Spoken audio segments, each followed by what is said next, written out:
तो हमने जो है सब लोगों का बहुत देर वेट किया है, लेकिन अब देखते हैं जब कोई जुड़ते हैं। हमने लास्ट टाइम बात की थी नॉन कॉपरेशन मूवमेंट के खत्म होने के बाद, हमने बात की थी कि स्वराजिस्ट में क्या हो रहा है। यस सर, हमने बात की थी उस टाइम पे। बिल्कुल। हमने जानने की कोशिश की थी कि क्या हो रहा। उसमें स्वराजिस्ट जो थे मोतीलाल नेहरू और सी आर दास, चित्तरंजन दास, उन्होंने स्वराज पार्टी अपनी कंस्ट्रक्ट कर ली थी। गांधी जी के जेल में जाने के बाद स्टार्टिंग में जो मॉडरेट्स थे उनका विरोध किया गया, लेकिन बाद में उन्होंने देखा कि वो रिप्रेजेंटेशन दे पा रहे हैं वहाँ पे, तो उनको फिर सपोर्ट कर दिया गया कांग्रेस की तरफ से भी, और फिर फर्दर महात्मा गांधी के ने भी, लेकिन कुछ इंस्ट्रक्शंस के साथ। आपने काम दिया था मैं, जो ये नॉन कॉर्पोरेशन मूवमेंट थी, इसके कंस्ट्रक्टिव जो पहलू थे उनको करके आ रहा था, क्या है।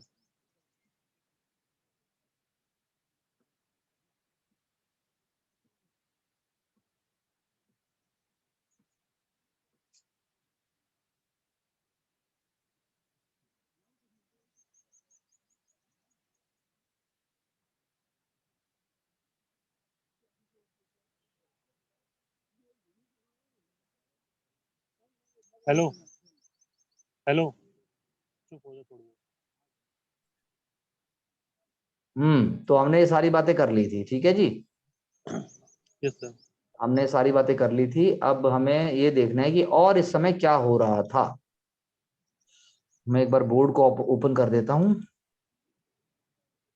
तो देखिए, कोई भी सिस्टम, इवन इस बार भी जब प्रीलिम्स का पेपर आता है, इवन उत्तराखंड वाला पेपर तो खैर दूसरे तरीके से आया था, वो रटने वाला आया था। अब बोर्ड, अब यूपीएससी का जब पेपर आएगा तो आप देखोगे कि एक धुन, अगर आप में एक धुन नहीं है, अगर आप में एक सोच नहीं है, अगर आप में एक अपने तरह की शांति नहीं है, भीड़ से तुड़वा के, खूंटा तुड़वा के काम करने की, और आपको लगता है कि डर के मारे मैं किसी दूसरे की सुनता रहूं या मतलब कुछ भी पढ़ता रहूं, तो फिर नहीं होगा। मतलब फिर आप देखेंगे अरे क्वेश्चन ही ऐसा आ रहा है कि ये पेपर इतना अजीब है, सचिन जी और राहुल जी, कि भाई ये जो बनने लायक होता है ना उसको अपनी तरफ खींचता है। ये पेपर बड़ा गजब है यूपीएससी। ऐसे ऐसे बच्चे बने, आप विश्वास नहीं करेंगे। राइट टाइम पे राइट अप्रोच चाहिए। ये नहीं कि भाई अब स्टूडेंट टाइप अप्रोच हो जा रहे, बाल बड़े रख ले, जिसको दारू पीनी है दारू पियो, जिसको जो करना है करो, फिर भी सिलेक्शन होता है। अभी एक दुबे जी हैं, मेरे स्टूडेंट हैं, झारखंड में आईएएस हैं, चौथे अटेम्प्ट में हुआ था, भाई सिगरेट ही नहीं छूटती थी। स्ट्रेस सर, सही स्ट्रेस बात है है। मुझे, मुझे तो स्ट्रेस है सर, मुझे तो स्ट्रेस है, लेकिन काम करने में नंबर वन। मैनेजमेंट ऑप्शन ले रखा था, आंसर की जगह आंसर लिखना, काम की जगह काम करना, प्रोटोकॉल से चीज को फॉलो करना, पेपर निकला यार। पेपर ही तो है, इंसान से बढ़ के कैसे हो सकता है। हाँ, थोड़ा माता पिता का सहयोग हो जाए, थोड़ा सा बंदा जो है थोड़ा इधर उधर ज्यादा टाइम वेस्ट ना करे। अब ये नहीं है कि सबके ब्याह में भी जाना है, सबकी शादियां भी अटेंड करनी है, सारे 55 काम भी करने हैं और सिविल्स भी करना है, वो नहीं हो पाता, वो किसी का नहीं हो पाता। ये बात आप मेरी सोचिएगा। तो गांधी जी भी देखिए, जब गांधी जी भी जब पब्लिक सर्विस में आ गए, तो गांधी जी भी 100 चीजें नहीं कर सकते हैं। सी आर दास या इवन बाकी जो स्वराजिस्ट हैं, हमने देखा कि सब लोग जो है वो रिस्पॉन्सिविस्ट बन जाएंगे एक तरीके से।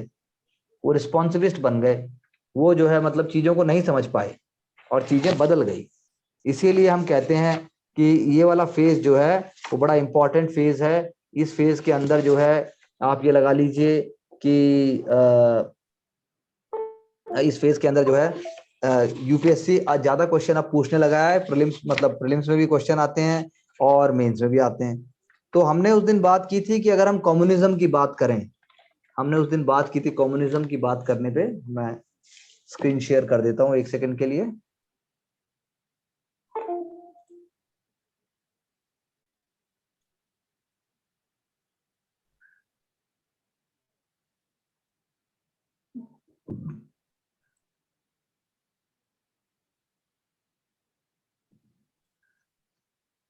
राहुल जी, आपको कोई डाउट है?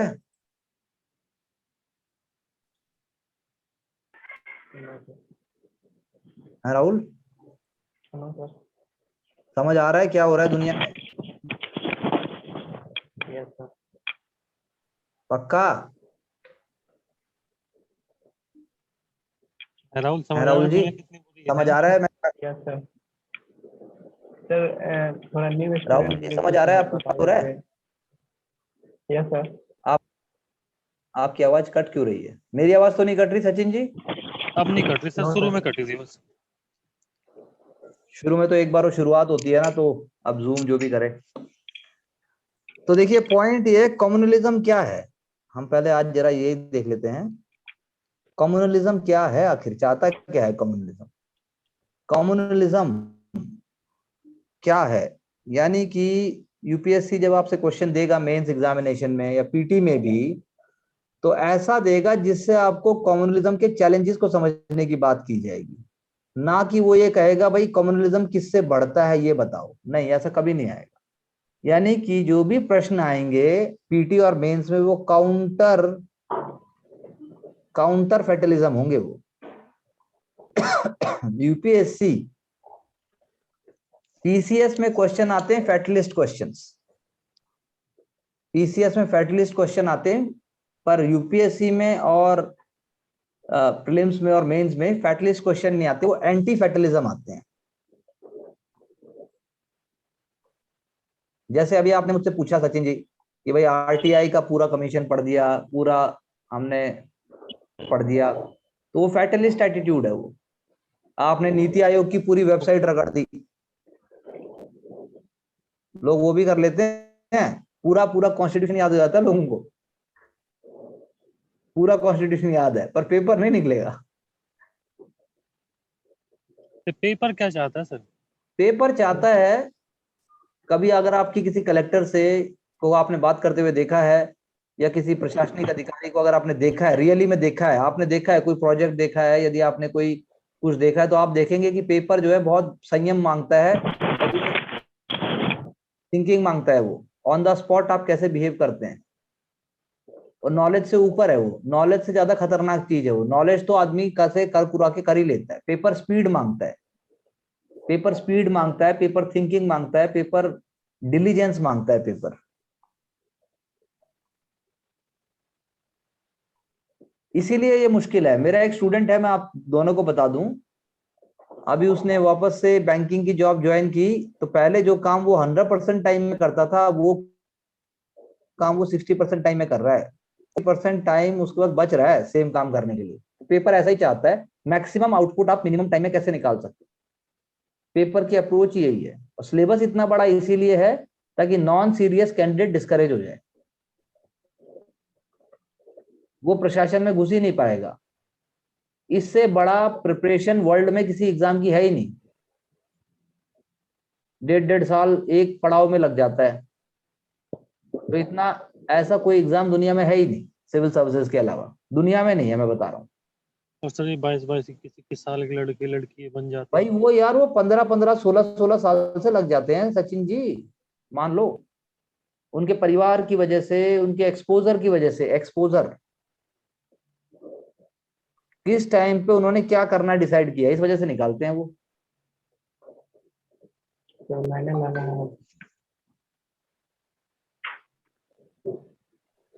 क्या कह रहे हैं राहुल? मैंने लग गया हूँ अभी, मैंने लग गया हूँ अभी तो। कितनी एज है आपकी? हाँ देख लो भाई, सचिन 18 है ये। अब बोलो। ये सीनियर बन जाएगा मेरा, फिर और क्या है। तो बन जाएगा सीनियर, अब बनेगा तो बनेगा।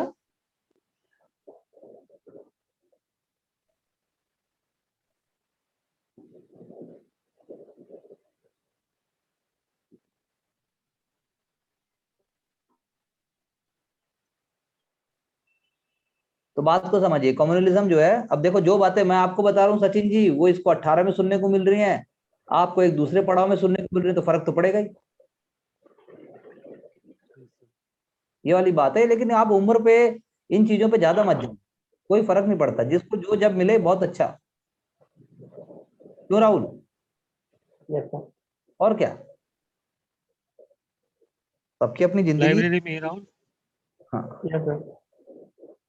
अभी मैं एडवांस क्लास नहीं ली? मैं एडवांस में लेता, एडवांस नहीं बेसिक लेते? क्योंकि मेरे को समझ नहीं आती।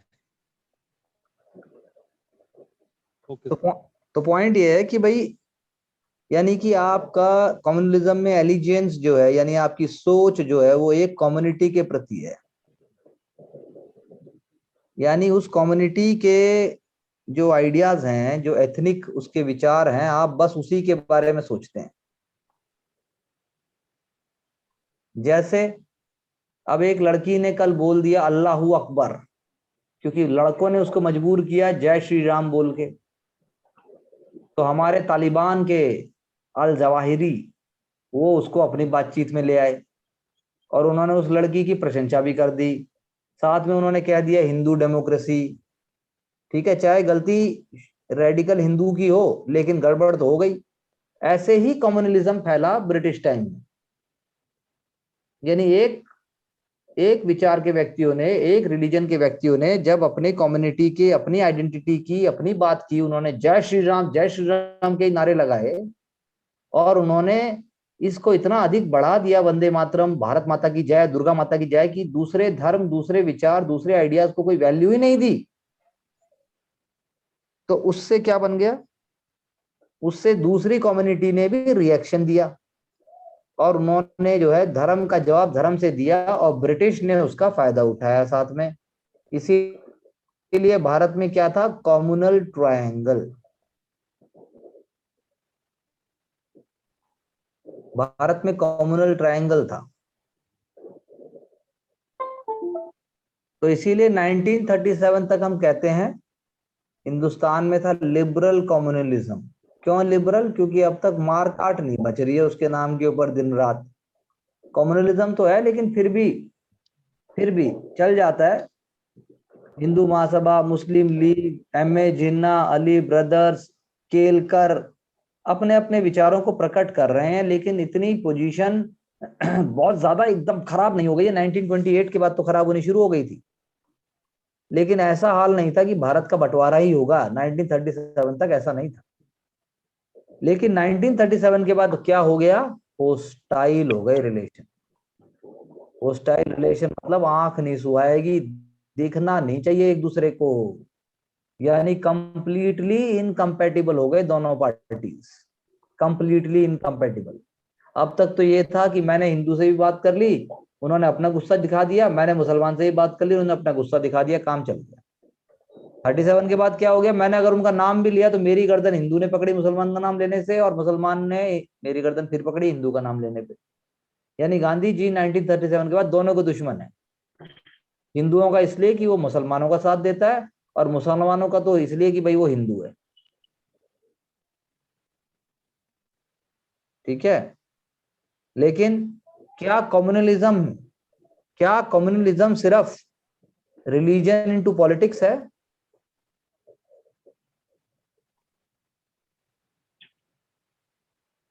नहीं, तो ऐसा नहीं है। क्या कम्युनलिज्म रिलीजियस डिफरेंसेस की वजह से होता है? रिलीजियस तो नहीं, ऐसा भी नहीं है। वॉइस ब्रेक हो रही क्या सर, हम समझ नहीं कम्युनलिज्म पा रहे आप क्या। हुई वॉइस ब्रेक क्या राहुल? मैं ये कह रहा हूं, अभी बताना वॉइस ब्रेक हो रही है कि नहीं हो रही। सचिन, अब वॉइस ब्रेक ठीक हो है रही सर, है? अब नहीं सर, अब नहीं है। देखिए, मैंने ये कहा कि क्या कम्युनलिज्म रिलीजन का मात्र पॉलिटिक्स में आना है? नहीं है। नहीं सर, इससे बढ़ के है। क्या कम्युनलिज्म दो धर्मों का रिलीजियस डिफरेंसेस है? रिलीजियस डिफरेंसेस तो है सर उसमें, लेकिन इससे ज्यादा ही है। नहीं, रिलीजियस डिफरेंसेस कम्युनलिज्म का आधार नहीं है। धर्म आपका अलग हो सकता है, मेरा भी अलग हो सकता है, इसका मतलब कम्युनलिज्म होगा ऐसा नहीं है। ये कौन आया राहुल तेरे पीछे? हाँ, खुशबू को बोलो ज्वाइन करेगी वीडियो के साथ इमीडिएटली, बोल दो। ज्वाइन करने में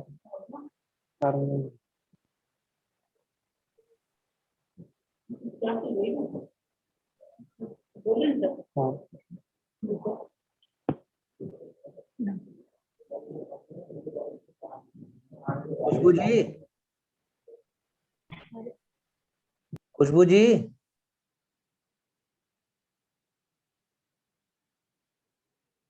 अरे जल्दी से वीडियो ज्वाइन करो ना, टाइम वेस्ट करा रही हो यार। बैठो जल्दी, चालू करो, वीडियो ऑन करो। क्या बोल रही है? अरे राहुल ये क्या बोल रही है? हाँ अभी क्लास ओवर हुई अभी। क्या हो गया? कुछ नहीं होता, स्टार्ट कर फटाफट।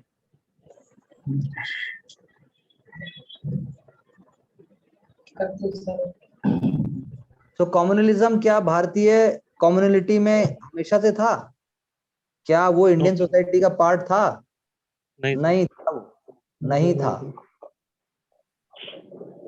कम्युनलिज्म भारतीय सोसाइटी का पार्ट नहीं था। कम्युनलिज्म क्या है? It is a product of modern forces.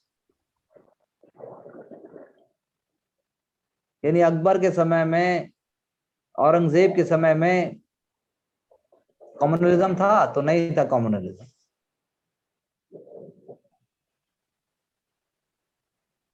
Akbar और औरंगजेब टाइम पे कम्युनलिज्म नहीं था सर। नहीं था। तो अब क्या है ये, क्यों आया, ये हम देखने वाली बात है। तो यानी ये मिडिवियल पीरियड भारत के, मध्यकालीन भारत का प्रोडक्ट नहीं है। रिलीजन भारत के सामाजिक और सांस्कृतिक परिवेश का इंपॉर्टेंट हिस्सा रहा है। 1857 से पहले भी रिलीजन अच्छे से रहा है, लेकिन ये मॉडर्न फिनोमेना है। इसका जो पोषण, पालन पोषण जो है, वो इसका पालन पोषण जो है वो अंग्रेजों के द्वारा सोशियो पॉलिटिकल और राजनीतिक कारणों से किया गया। कम्युनलिज्म जो है वो भारत पे अंग्रेजों की, भारत के अंग्रेजों के कंट्रोल होने के साथ ही साथ कम्युनलिज्म आया है। ये जान लीजिए आप। क्यों आया, क्यों आया, क्यों? Socio economic factors. अरे खुशबू वीडियो ऑन करो। सोशियो इकोनॉमिक फैक्टर कारण थे इसके।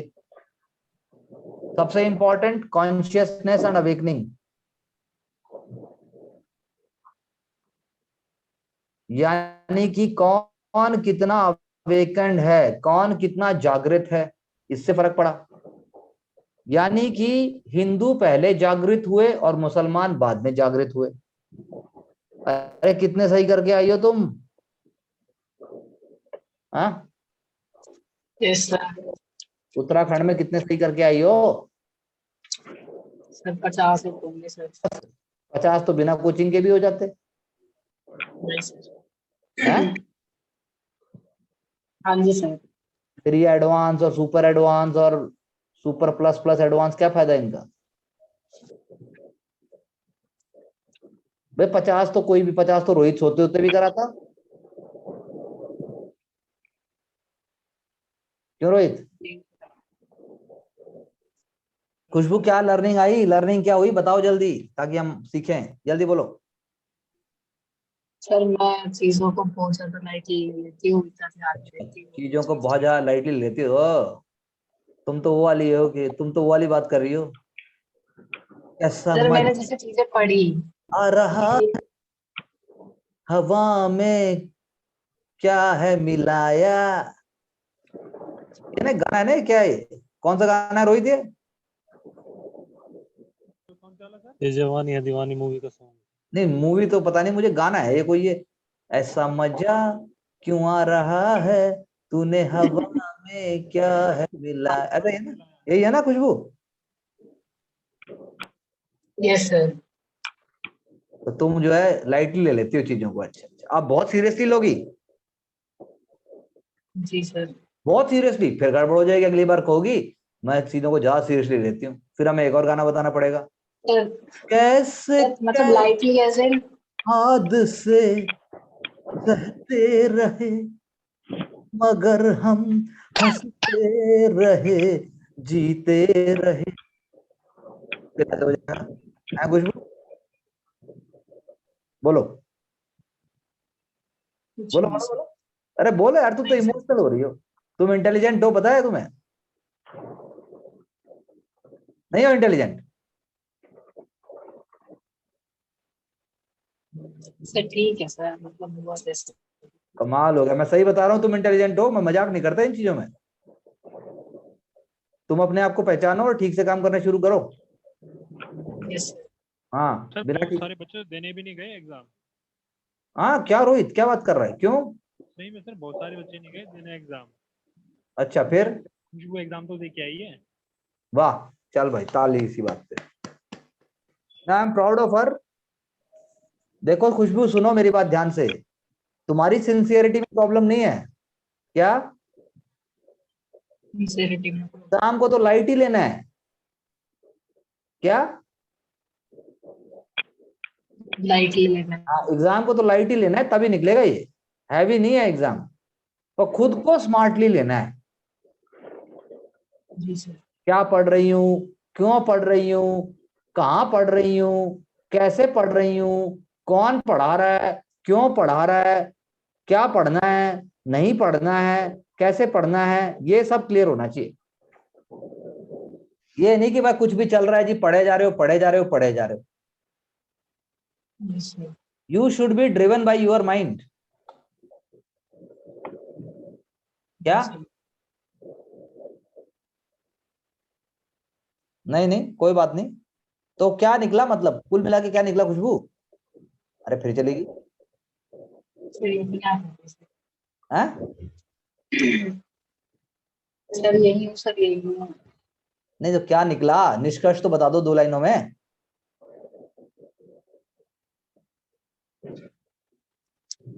पता नहीं सर। देखो यार, पेपर कोई इज्जत का सवाल नहीं है, पहली बात। पेपर कोई पृथ्वीराज चौहान और मोहम्मद गौरी नहीं है। पेपर ब्रिटिश रूल है। कितने जूते खाए ब्रिटिश ने, कितने जूते खाए देख लो तुम, लेकिन फिर भी रूल किया। उसी मुगल रूल को कहते थे sir, sir give us time and we want to meet you my lord, we are your servant sir, हमें 1 महीने का टाइम दीजिए सर, हम आपसे मिलेंगे। एक समय ये भी था। और एक समय में you bloody Mughal ruler just sit there, we are the ruler, ये भी एक समय था। तो यूपीएससी का पेपर ब्रिटिश रूल की तरह है। और हम लोग कैसे देखते हैं उसको, मराठों की तरह, हर हर महादेव, हर हर उत्तराखंड, मैं तुझे खा जाऊंगा, मैं आ रहा हूं। उत्तराखंड एक चलाता है गोली, हम अपने घोड़े से गिर जाते हैं, बात खत्म बस। फिर हम बोलते हैं यार हमारी तो तैयारी नहीं थी। तो इमोशनल नहीं होना है, अपनी काबिलियत पे शक नहीं करना है, अपनी काबिलियत को ऊपर उठाना है। अभी तो देखो तुम, ये तो कुछ नहीं था, ये तो जून का ट्रेलर है। जी सर। तुम्हारे जून में से जो भी देने जा रहे हैं, फिर सचिन बोलेगा सर आपने तो यह बोल दिया। अगर 30 क्वेश्चन से ज्यादा किसी के ठीक हो गए तो बता देना मुझे। सीईटी में जीएस में सर, हैं? जीएस में सीईटी में। जीएस में बोल रहा हूँ, जीएस में, सी सैट में तो ठीक है। सी सैट में तो मर पड़ के कर लेगा आदमी अंग्रेजी हिंदी कर करके। रोहित नोट कर ले मेरी बात, 30 क्वेश्चन किसके ठीक हुए ना मैं मान जाऊंगा मैं। 30 Yes, sir. 30 भी नहीं होंगे, गारंटी बोल रहा हूं मैं। 30 तो हो जाएंगे सर। 15 क्वेश्चन के बाद, 20 क्वेश्चन के बाद क्वेश्चन समझ आने बंद हो जाएंगे। अबे 30 तो तुम ढूंढोगे ना फिर। इकोनॉमिक्स। अच्छा। देखो तुम तो ढूंढोगी फिर, इसका मतलब कि ये आता है इसको कर लो, ये नहीं आता, ऐसे नहीं निकलता पेपर। सर आप पता बच्चे कितने 70 80 85 ख्वाब पाले बैठे हैं, आपको पता है? बैठने दे तू, बैठने दे। एक का भी ऐसे नहीं होगा, कैसे हो जाएगा ऐसे, देखते हैं। वो अच्छी बात है, हो तो मैं तो खुश हूं कि जिसका भी हो रहा है पीटी आज के समय में, इसका मतलब उसने, उसकी मल्टी थिंकिंग, उसकी टास्किंग, उसका सोच है। पर वो इतना आसान नहीं है यार, उसके लिए बंदा दूसरे टाइप का चाहिए, पर्सनैलिटी डिफरेंट चाहिए। पता है खाब सर तो मुझे, है। पता है मुझे, जो इनका नाम लिया उनमें मैं शामिल नहीं हूँ। मुझे खूब अच्छे से पता 30 35 हो जाए तब है, नहीं हो रहा। और खुशबू कह भी रही है सर 30 तो हो जाएंगे, बता खुशबू यार, तू 30 भी नहीं करके आएगी यार, कमाल हो गया। सर आराम से हो जाएंगे सर। नहीं अच्छी बात है। देखो हर एग्जाम की एक क्वालिटी होती है, तो यूपीएससी का जो एग्जामिनेशन है वो प्रेशर गेम है। जिसको प्रेशर बिल्कुल पसंद नहीं है वो सिविल सर्विसेज की तैयारी छोड़ दो। जिसको प्रेशर लेते ही हिचकोले आने लगते हैं, वो नहीं बना है इस काम के लिए। जिसको प्रेशर में लेकिन मजा आता है, जो प्रेशर में ही अच्छा फील करता है, जिसको काबिलियत में मजा आता है, जिसको नाम चाहिए, जिसको लगता है भाई यही करूंगा मैं, तो वो तो बस उसके लिए बेस्ट है। और जिसको चाहिए मेरे को टाइम चाहिए, मैं ठीक से पढ़ना चाहता हूँ, मैंने तो अभी पढ़ा कहाँ है, मेरे तो अभी ओम जयराम ने लिखा, मेरे तो नोट्स नहीं बने हैं, इतने टाइम में हो सकता है, एक रात में एक किताब कैसे होगी, वो नहीं कर सकता ये पेपर। तो आपने कोशिश की, जैसा रोहित जी ने मुझे बताया कि कम से कम खुशबू दे के आई है, sir I am proud of her, so I am really proud of you. ऐसी बात नहीं है। तो पॉइंट ये है कि जब ब्रिटिश आएंगे तब जो है हिंदू और मुसलमानों के जो कॉन्शियसनेस है उसमें फर्क आया है, उनके जागृति में फर्क आया है। लेकिन मुसलमानों में क्या आ गया, इनसिक्योरिटी आ गई।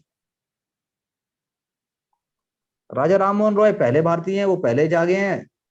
सर सैयद अहमद खान बाद में जागे हैं, फिर भी वो नेगेटिव हो गए। तो अब क्या हो गया, अब कॉन्फ्लिक्ट हो गया।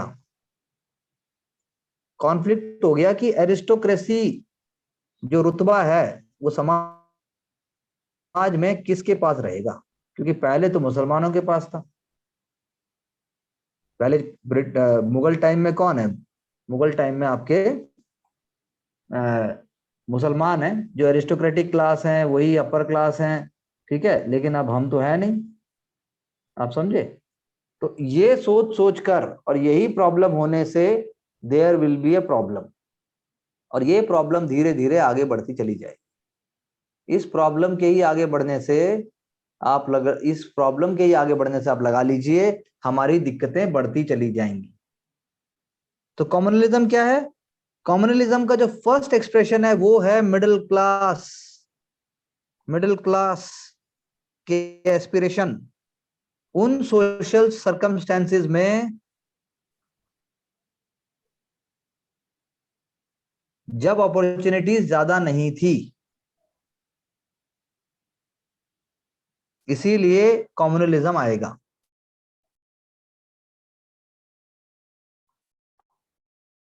ब्रिटिश ने क्या किया, डिवाइड एंड रूल किया। कुछ को फ्रेंड बना लिया, कुछ को ज्यादा मौके देंगे। उन्होंने प्रिवेंट किया हमारे नेशन को जुड़ने से।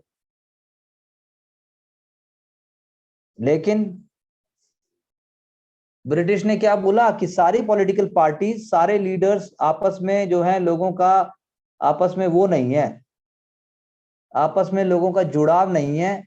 इसीलिए हम क्या कर सकते हैं, तो हिंदू महासभा हो गया, मुस्लिम लीग हो गया, इन्होंने कभी भी इस बात को माना नहीं कि हम सब एक ही हैं।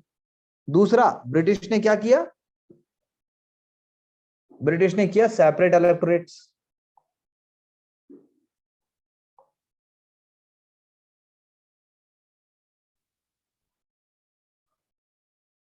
सेपरेट इलेक्टोरेट्स आए, और सेपरेट इलेक्टोरेट्स की वजह से जो है और दिक्कत हो गई। और सबसे इंपॉर्टेंट मैं आप सब लोगों को बता दूं, unscientific view of Indian history.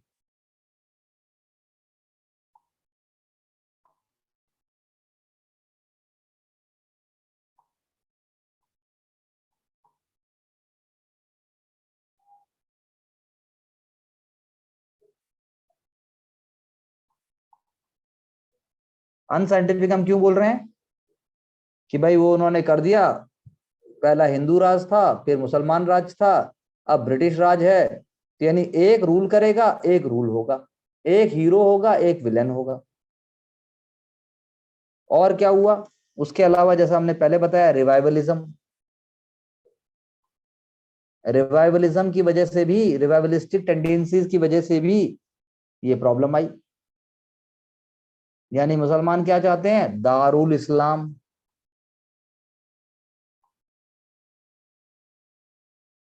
Hindu क्या चाहते हैं, शुद्धि मूवमेंट। ये सारी चीजें हमारे लिए बहुत ही नुकसानदेह साबित हुई। सर सैयद अहमद खान ने कांग्रेस को हिंदू बॉडी बोलना शुरू कर दिया। नेशनलिस्ट फोर्सेस को उन्होंने सपोर्ट नहीं किया, डेमोक्रेटिक प्रोसेस को उन्होंने दबाने की कोशिश की, लॉयल्टी उन्होंने ब्रिटिश रूल से दिखाई। लेकिन बहुत सारे मुसलमान नेशनल मूवमेंट से भी जुड़े हुए थे। दूसरी तरफ नेशनल मूवमेंट में हिंदू ओवरटोन हो गया, हिंदू ओवरटोन, जय काली, जय मतलब वंदे मातरम, ये सारी चीजें जो हैं, और गांधी जी का स्लोगन जैसे राम राज्य,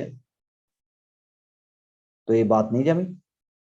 इसीलिए ऑल इंडिया मुस्लिम लीग बन गई एक तरफ, और एक तरफ ऑल इंडिया हिंदू महासभा बन गई। साथ साथ में स्ट्रॉन्ग नेशनलिज्म उसको नहीं रोक पाया।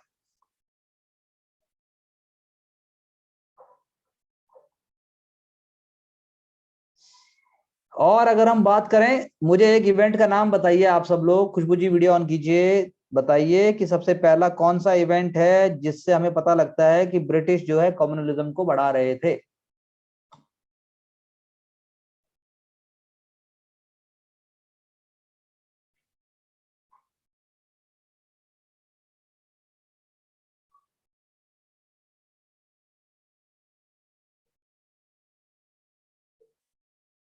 बताइए।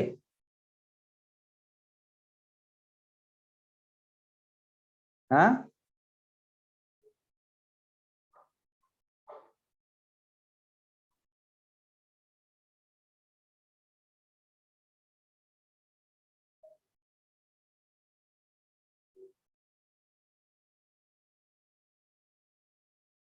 बताओ भाई।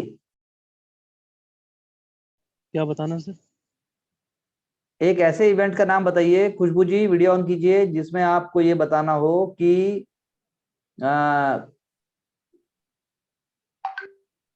ब्रिटिश रूल का पहला इवेंट जिससे आप ये बता सकें कि कम्युनलिज्म उन्होंने ही फैलाया। सबसे पहला कौन सा ऐसा इवेंट था, बताओ राहुल। सर 1909 पार्लियामेंटो सबसे पहले। वो तो है ही, उससे पहले का कोई इवेंट?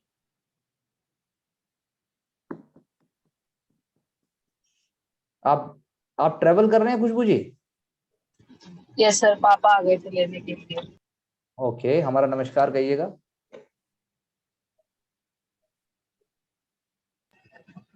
उससे पहले सर बंगाल का जो विभाजन हुआ था वो फिर बिल्कुल, partition of Bengal, 1905 partition of Bengal.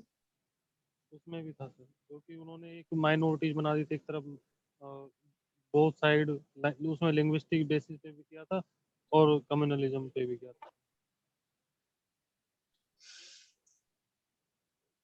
दूसरा क्या है? दूसरा है making of Muslim league.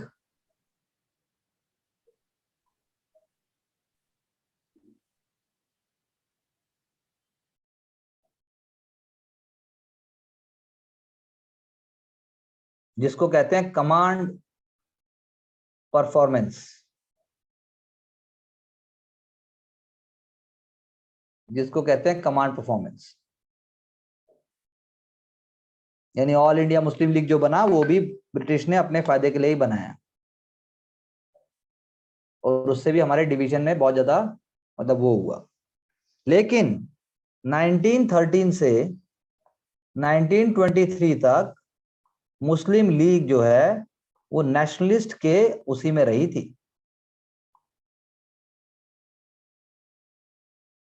Yes sir. ठीक है, ये एक प्लस पॉइंट है। जैसे मैं एग्जांपल देता हूं आपको, अहरार मूवमेंट,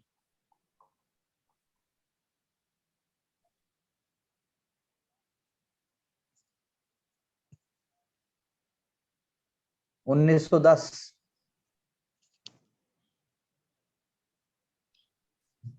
मौलाना मोहम्मद अली, मौलाना शौकत अली,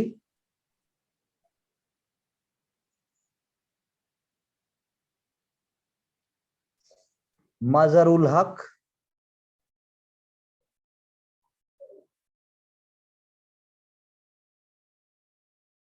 हकीम अजमल खान।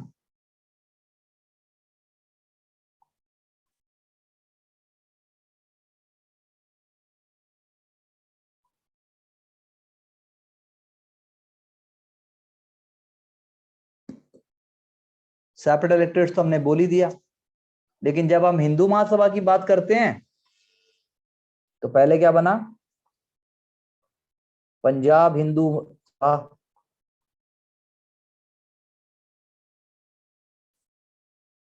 1909,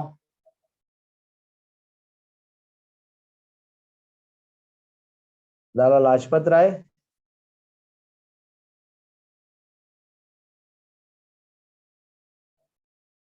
लालचंद, शादीलाल।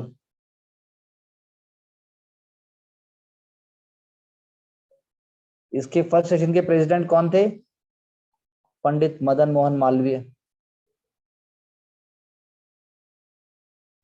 1910 में क्या बना? All India Hindu Mahasabha.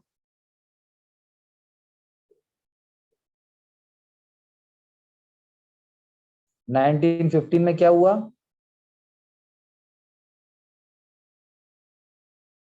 पहला सेशन जो बना, उसका पहला सेशन हुआ जो ऑल इंडिया हिंदू महासभा का, वो कुंभ मेले के साथ हुआ, हरिद्वार में हुआ।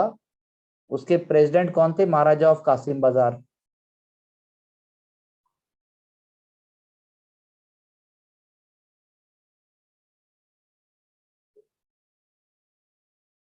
धीरे धीरे क्या बना? शुद्धि शुद्धि संगठन।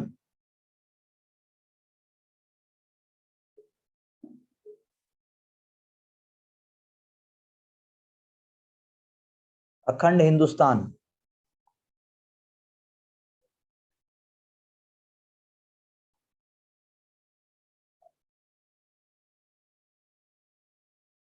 नाइनटीन 38 में क्या हुआ? बी.डी. सावरकर साहब बने इसके प्रेसिडेंट। उन्होंने क्या कॉन्सेप्ट पॉपुलराइज किया रोहित? सावरकर साहब ने कौन सा कॉन्सेप्ट पॉपुलराइज किया रोहित जी, बताइए।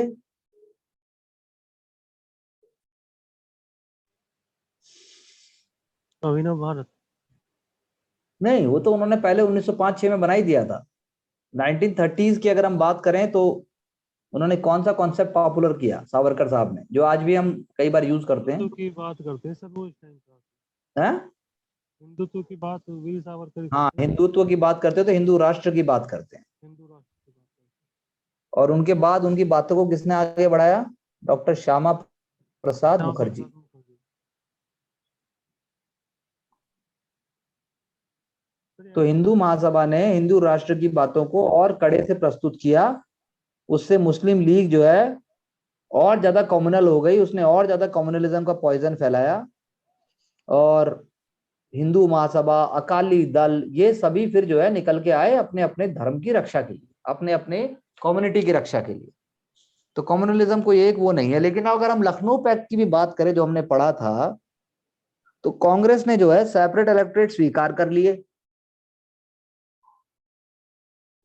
वो गलती की। और कांग्रेस ने मुस्लिम लीग को सारे मुसलमानों का रिप्रेजेंटेटिव मान लिया, वो भी गलती की। लखनऊ पैक्ट जो है थोड़े टाइम बाद रिडंडेंट भी हो गया था, क्योंकि 1919 में मुसलमानों को और ज्यादा प्रिविलेजेस मिल गई थी, तो वो बात अपने आप खत्म हो गई। और दूसरी बात, वो अरेंजमेंट जो था मुस्लिम लीग वाला और कांग्रेस वाला, वो लखनऊ पैक्ट लीडर्स के बीच में था, लोगों के बीच में नहीं था।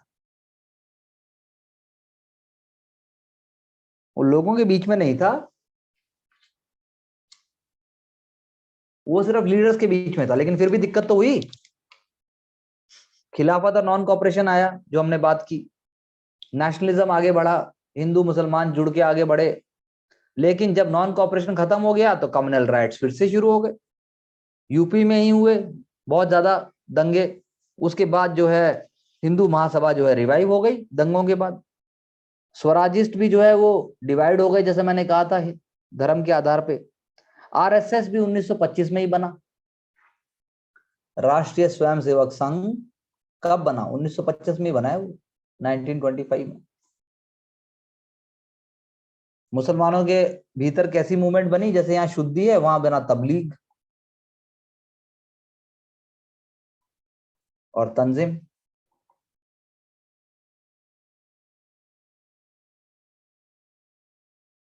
यानी खिलाफत मूवमेंट की वजह से मुस्लिम रिलीजियस हेड्स, यानी जो उलेमा या खलीफा, उलेमा और जिसे कहते हैं मौलवी, वो पॉलिटिक्स में आ गए। लेकिन मूवमेंट जब विड्रॉ हो गई, वो वापस नहीं गए, वो रिलीजियस एलिमेंट्स लेके आ गए। गांधी जी ने तो ऐसी कोई बात नहीं की थी, गांधी जी तो वापस फिर से नॉर्मल पॉलिटिक्स में आ गए। लेकिन यहाँ तो ऐसा नहीं हुआ। और सेपरेट इलेक्टोरेट्स कभी उन्होंने छोड़े नहीं। 1919 के बाद सेपरेट इलेक्टोरेट्स और भी ज्यादा वो हो गए। और एम्प्लॉयमेंट अपॉर्चुनिटीज तो यूथ के पास थी ही नहीं। इससे क्या है, पॉलिटिकल सिचुएशन और खराब हो गई। 1927, 28, 1930 तक एक ऐसा हो गया कि साइमन कमीशन आने के बाद तो कम्युनलिज्म के खत्म होने का कोई नामो निशान ही नहीं था। तो Simon commission Rohit, Simon commission Rohit 1927 में आया है। लेकिन बताओ खुशबू, साइमन कमीशन में कितने भारतीय थे?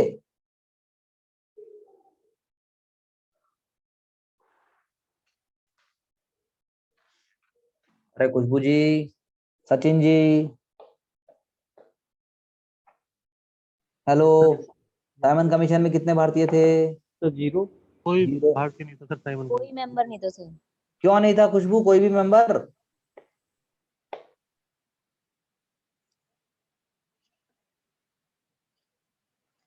लिया ही नहीं सर, उन्होंने ब्रिटिशर्स को भेजा था साइमन कमीशन ने कि 1919 के बाद जो भी 10 साल बाद रिफॉर्म्स आया करेंगे, तो 28 में वहां पे इलेक्शन होने थे, तो वो 1 साल पहले भेज देते चेक करने के लिए कि क्या कंडीशंस है। अब उन्हें नहीं लेना था, वो नहीं लेते। वो सारी बात प्रेजेंट सही है, नहीं तो पर क्यों, क्या दिया उन्होंने, क्या कारण दिया भारतीयों को ना लेने का? कहा होगा they are not fit to run the administration और जज द कंडीशंस। क्या कह रहे हैं आप? सर आप ही बता दो क्या कारण थे भारतीयों को ना लेने के। हाँ, कोई भी इंडियन इंक्लूड नहीं किए थे, ठीक है, आपने ठीक कहा खुशबू जी, लेकिन कारण है क्यों नहीं लिए, तो आपको सोचना पड़ेगा। तो पहली बात, जो टेक्निकल रीजन दिया ब्रिटिश ने, वो ये दिया कि ये एक ब्रिटिश मेंबर ऑफ पार्लियामेंट का कमीशन है, इसीलिए इसमें बाहर के व्यक्ति मेंबर नहीं बन सकते, तो भारतीयों को इसमें मेंबर नहीं बनाया जा सकता। ठीक है, बात समझ में आई? पहली बात रोहित, समझ में आई? Yes sir. दूसरा पॉइंट लेकिन क्या दिया कि भारतीय जो है एकजुट ही नहीं है, हम किसको मेंबर लें और क्यों लें।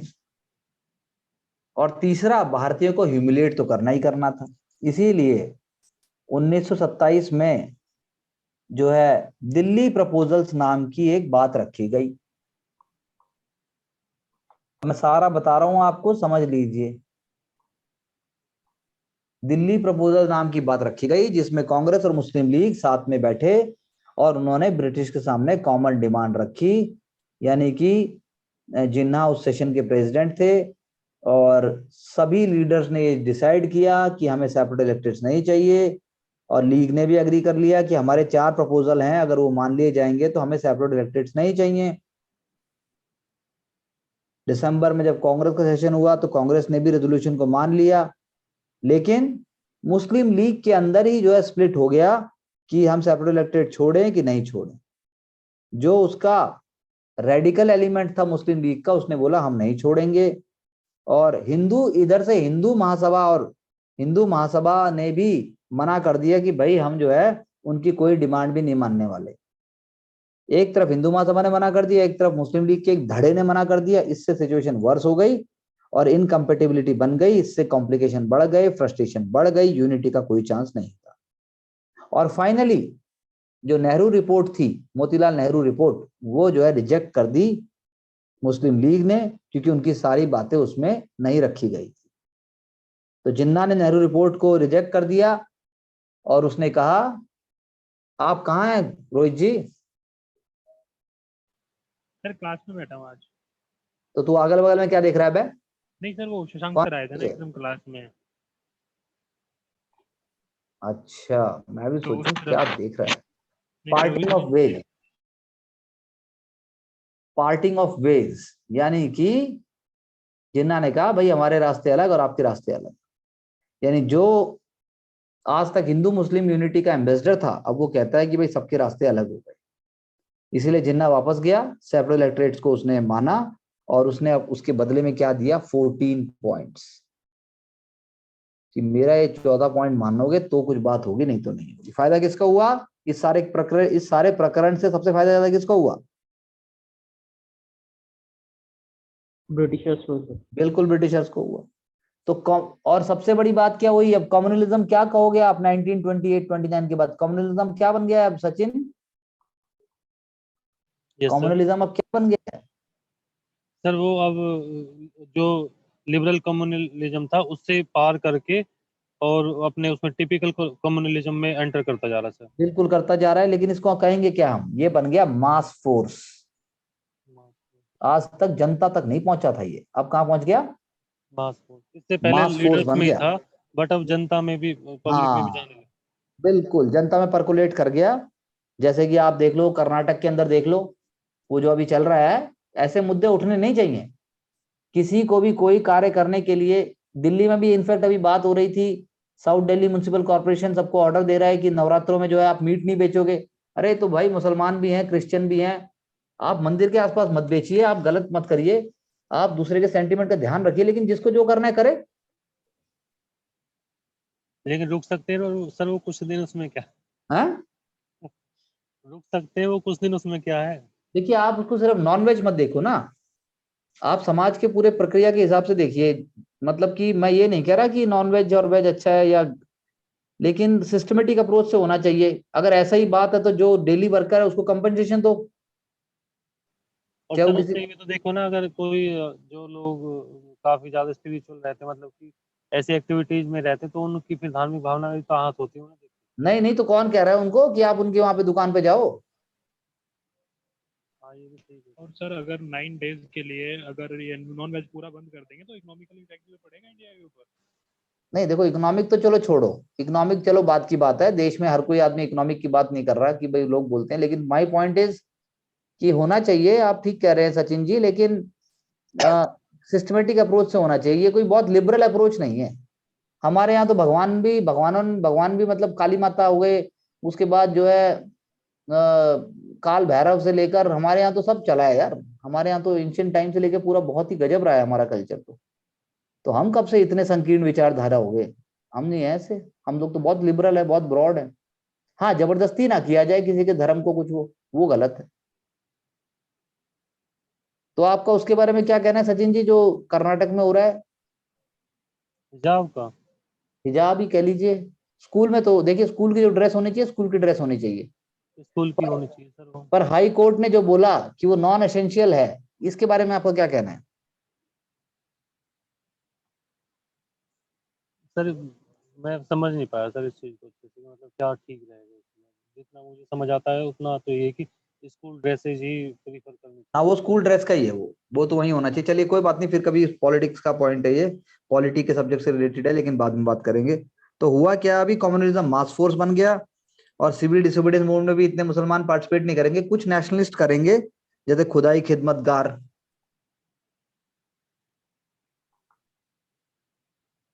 सर ये खुदाई खिदमतगार तो उसके फॉलोअर्स थे, जो गांधी था, कौन सा गांधी था, रेड टोपी डालते थे। हाँ खुदाई बिल्कुल, कौन से गांधी थे वो बताओ, क्या बोलते फ्रंटियर हैं गांधी उनको? Sir, frontier Gandhi. पूरा नाम बताओ उनका क्या है? सर मोमटा बताओ, नहीं थी कोई, खुशबू बताएगी। शायद यार हद हो रहा है खुशबू, यार कमाल कर दिया यार तुम। खान अब्दुल गफ्फार खान बिल्कुल, थे। खान अब्दुल गफ्फार खान, ये तो तुम्हारे टिप्स पे होने चाहिए। खान अब्दुल गफ्फार खान, सीमांत गांधी भी उनको कहते थे, फ्रंटियर गांधी। इनके फॉलोअर्स थे वो, अभी आपने नाम लिया था। क्या कह रहे हो? इनके फॉलोअर्स थे जिनका अभी आपने नाम लिया था। क्या कह रहे हैं भाई? इनके हेलो। फॉलोअर्स थे वो जिनका आपने नाम लिया था अभी। हाँ बिल्कुल, उनके फॉलोअर्स थे, जमाते उलेमा हिंद, खुदाई, जमाते उलेमा।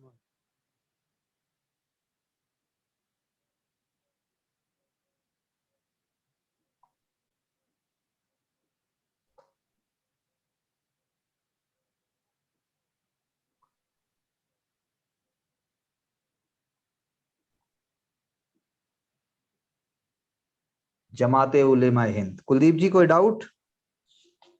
नहीं सर।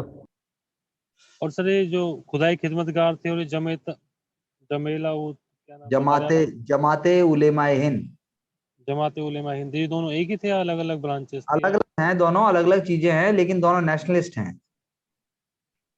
दोनों क्या हैं? नेशनल? नेशनलिस्ट हैं। अब जैसे एक और ब्रिटिश ने काम किया था, आपने नाम सुना होगा, बता रोहित। मैकडोनल्ड अवार्ड सुना है किसी ने? मैकडोनल्ड तो सर ये उसके टाइम पे वो था पीएम ब्रिटेन का, बिल्कुल 31 था। पे अप्रोक्स। अरे मैकडोनल्ड अवार्ड सुना है कि नहीं सुना? रैम से मैकडोनल्ड प्राइम बिल्कुल, मिनिस्टर। रैम से मैकडोनल्ड, बिल्कुल सही कहा। सही कर रहे हैं ना? तो रैम से मैकडोनल्ड ने 1932 में मैकडोनल्ड अवार्ड उन्होंने जारी किया। उन्होंने क्या किया, भारत की माइनॉरिटीज को इंक्लूडिंग अनटचेबल्स को उन्होंने सेपरेट इलेक्टोरेट्स देने का ऐलान किया। मुस्लिम को, सिख को, डिप्रेस क्लासेस को, इंडो इंडो इंडियन क्रिश्चियंस को और एंग्लो इंडियंस को, यूरोपियंस को, बुद्धिस्ट को, इवन मराठास को भी। दोबारा बोल देता हूं मैं। सेकंड राउंड टेबल कॉन्फ्रेंस के टाइम की बात है सर। मुस्लिम, सिख, डिप्रेस क्लासेस नोट कर लो, Indian Christians, Anglo Indians, Europeans, Buddhist और मराठास, इन सबको उन्होंने दे दिया। ठीक है जी। मुस्लिम लीग जो है, मुस्लिम लीग ऑब्वियसली ऐसे विचारों को प्रमोट करेगी, उनको मानेगी। और 1937 में क्या हुआ, उसके बाद आ गया आपका एक्सट्रीम कम्युनलिज्म, जो हम अभी बात कर रहे हैं। ये क्यों कह रहे हैं उसको एक्सट्रीम हम? क्योंकि गवर्नमेंट ऑफ इंडिया 1935 आ गया, वो हम करेंगे अलग से। ऑटोनॉमी आ गई। जो मुस्लिम कॉन्स्टिट्यूएंसीज थी, मुस्लिम कॉन्स्टिट्यूएंसीज के अंदर मुस्लिम लीग ने अच्छे से कोई भी रिजल्ट नहीं लिया। मुस्लिम लीग बहुत बुरी तरह हारी तो वो हैरान में रह गई। उसको एक भी सीट नहीं मिली नॉर्थ वेस्ट फ्रंटियर प्रोविंस में, सिर्फ 2 सीटें मिली उसे पंजाब में, सिर्फ 3 सीटें मिली उसे सिंध में। तो शॉक रह गई वो। और लैंडलॉर्ड और पैसे वाली पार्टीज भी हार गई। तो मैसेज क्या था? मैसेज था कि कांग्रेस जो है वो मुसलमानों के मासेस तक पहुंचे और उनको अपने फोल्ड में लेके आए।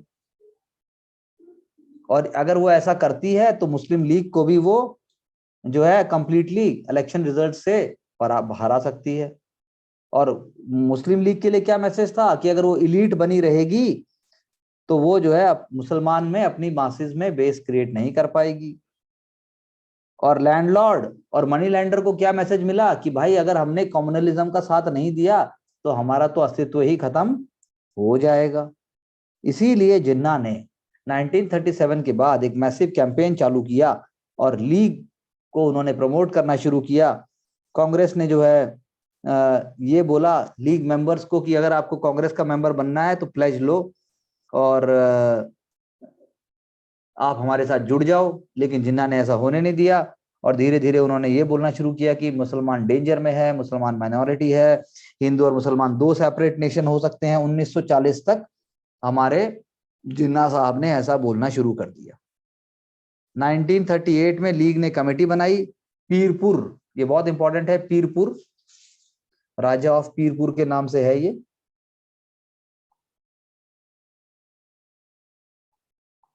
और राजा ऑफ पीरपुर के नाम से पीरपुर कमेटी की रिपोर्ट आई और उसके अंदर जो है वो हिंदुओं ने मुसलमानों पे क्या अत्याचार किए हैं इसको बढ़ा चढ़ा के दिखाया गया। जैसे आज का भी अखबार आप देखेंगे तो अलीगढ़ मुस्लिम यूनिवर्सिटी के एक प्रोफेसर के ऊपर आरोप लगाया गया है। आज के अखबार में फ्रंट पेज पे न्यूज है कि उन्होंने जो है हिंदू धर्म को और हिंदू उसको आहत किया है। उन्होंने रेप सब्जेक्ट को लेके पढ़ा रहे थे तो वो एंशिएंट इंडिया की माइथोलॉजी में जो भी हमारे गॉड्स गॉडेसेस या हमारे जो डिवाइन हैं उनको लेके कुछ ऐसी सी चीजें उन्होंने पढ़ा दी, उसका उन्होंने ऐसे बना दिया एक। देवदासी पढ़ा दोगे सर उन्होंने? नहीं यार, देवदासी तो फिर भी सही चीज है। उन्होंने तो ब्रह्मा और इंद्र और ये सब करके पढ़ा दिया, उसमें बता दिया उसने ये रेप किया, उसने ये किया। और है कौन पढ़ाने वाले? जितेंद्र सिंह साहब हैं। तो अब क्या करोगे अब आप? तो सस्पेंड हो गए हैं वो, पुलिस ने केस भी लॉन्च कर लिया। ठीक है। तो 1939 में कांग्रेस ने जब रिजाइन किया कांग्रेस मिनिस्ट्रीज से, तो मुसलमान ने क्या, मतलब मुस्लिम लीग ने क्या बनाया उसको, डे ऑफ डिलीवरेंस, की थैंक यू मुसलमान बच गया हिंदू की प्रताड़ना से।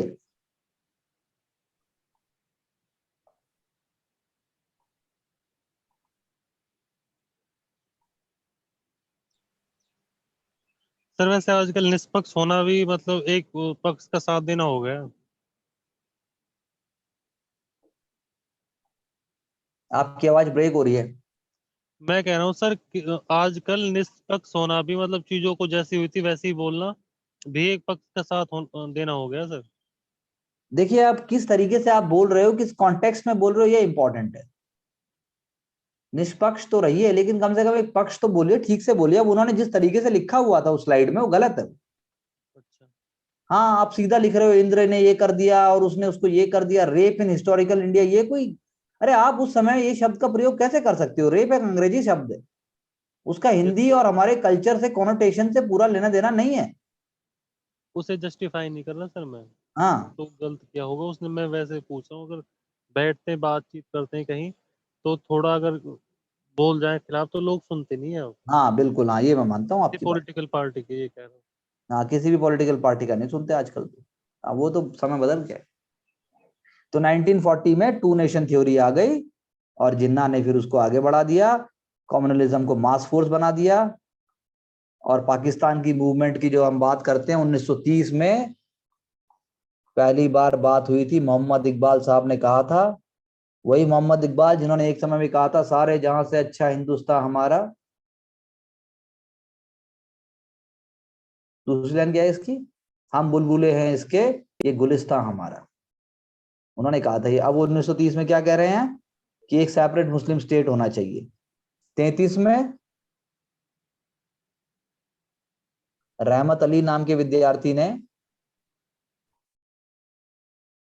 उन्होंने जो है पंजाब, अफगान, के से कश्मीर, एस से सिंध और एन एन से बलूचिस्तान, उसको उन्होंने एक टर्म दिया, पाकिस्तान नाम दे दिया।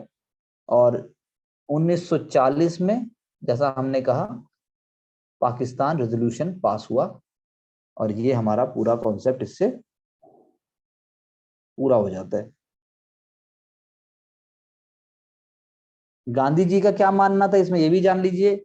गांधी जी मानते थे कि ब्रिटिश चले जाएंगे तो मेजॉरिटी माइनॉरिटी का क्वेश्चन अपने आप समाप्त हो जाएगा। सर इतने तो सीधे नहीं हो सकते गांधी जी, उन्हें पता तो था समाप्त तो नहीं होगा। हाँ बात तो सही है, खत्म होने वाली चीज नहीं थी ये।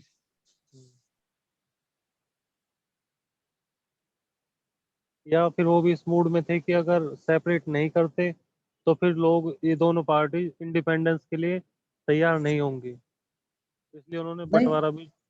हाँ दोनों पार्टी तो क्या तैयार नहीं होंगी, लोगों में यार दंगे बहुत ज्यादा हुए ना, लोग बहुत मारे गए, लाखों लोग मारे गए, मार काट बहुत भयंकर मची, बहुत नुकसान हुआ उससे। तो ये हमारा हो गया कम्युनलिज्म। कुलदीप जी कोई डाउट? नहीं सर। तो हम बात कर रहे हैं क्या हो रहा है 1923 से 29 के बीच में। अगर हम दूसरे फेज की बात करें तो एक हम ओवरव्यू ले लेते हैं रेवोल्यूशनरी एक्टिविटीज का।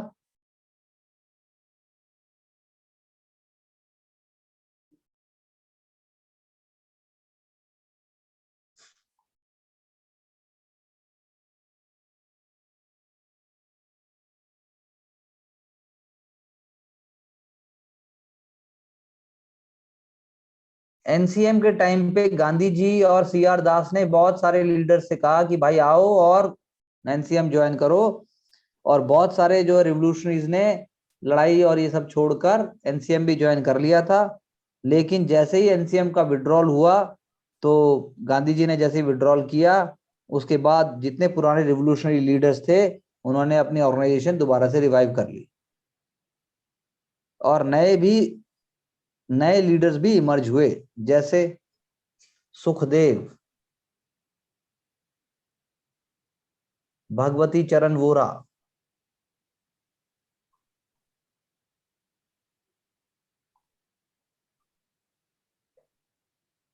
जोगेश चंद्र चैटर्जी,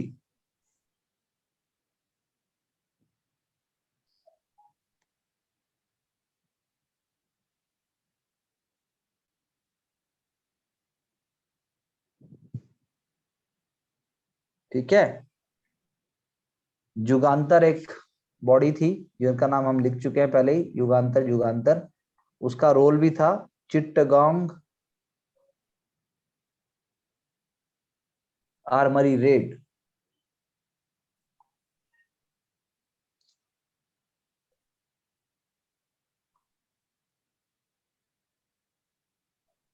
नाइनटीन 38 में जाके युगांतर जो है वो कांग्रेस में मर्ज हो गया था। रिवोल्यूशनरी मूवमेंट अगर हम बात करें 1922 के बाद, अगर हम बात करें, एक ट्रेंड है आपका नॉर्थ इंडिया का और एक ट्रेंड है आपका बंगाल का। नॉर्थ इंडिया में क्या आएगा? Punjab, UP, MP, Bihar.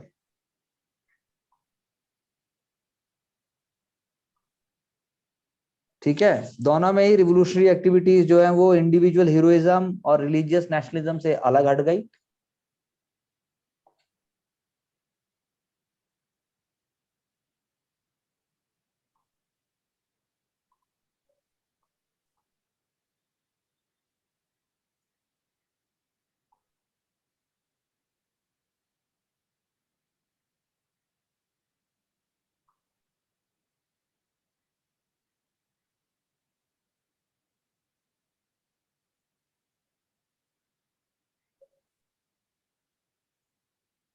दोनों पे इंपैक्ट किसका हुआ है? सोशलिज्म का।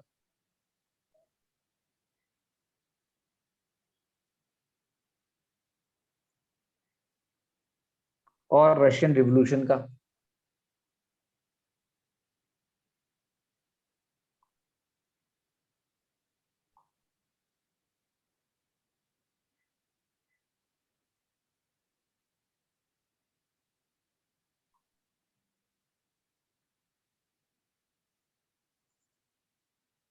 और कहां से इंस्पिरेशन आई? रशिया, चाइना, आयरलैंड,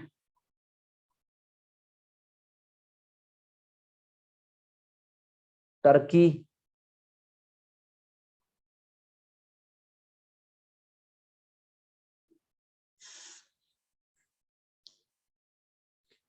और तीसरा किसका इंपैक्ट आया? मार्क्सिज्म,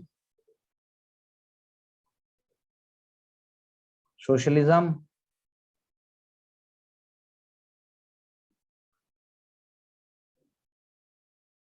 और प्रोलिटेरिएट्स का।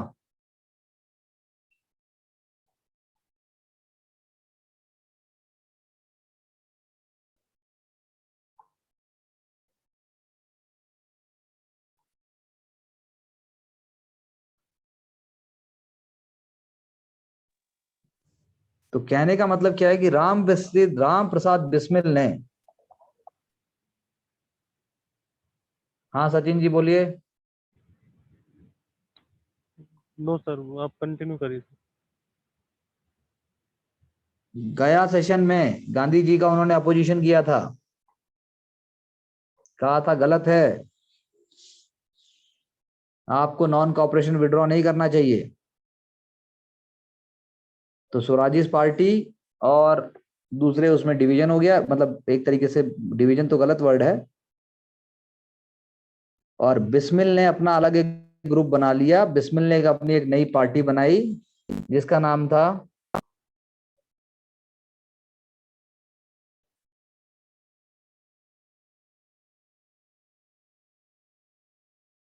येलो पेपर कॉन्स्टिट्यूशन, जिसकी पहली मीटिंग हुई 1924 में कानपुर में। इसीलिए 1924 में कानपुर में क्या बना? HRA। सर अब तो सारे हीरो यहीं आ जाएंगे। Hindustan Republic association.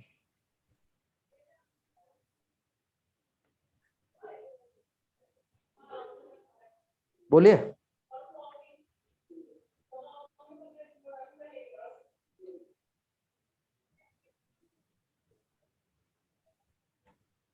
तो HRA का गोल था कि हमें आर्म रिवॉल्यूशन करना है और हिंदुस्तान को क्या बनाना है? इंडिपेंडेंट। मैं लिख रहा हूँ, देखो क्या बनाना था, ये आएगा एग्जाम में, लैंग्वेज यही आएगी।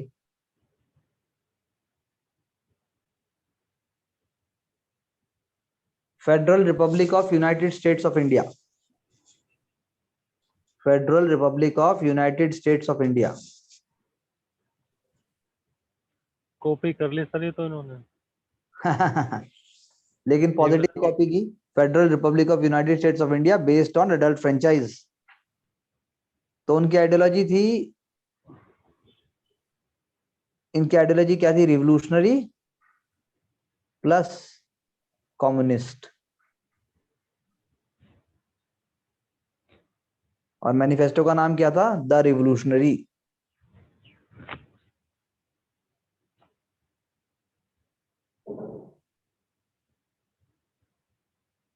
किसने लिखा था द रिवोल्यूशनरी को, कुलदीप जी?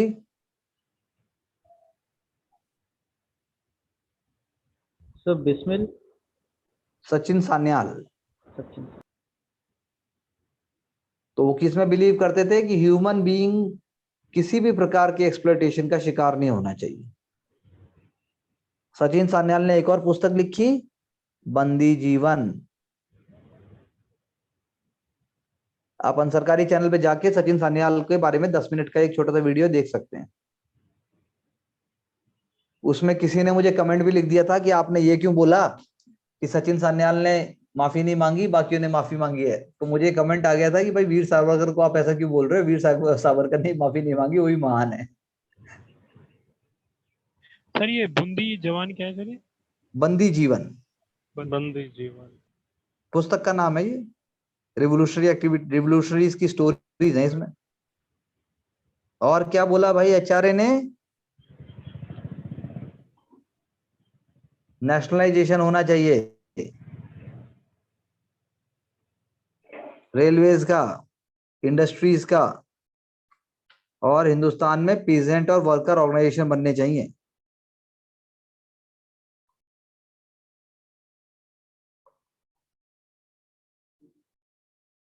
जिससे आर्म्ड रिवॉल्यूशन हो सके।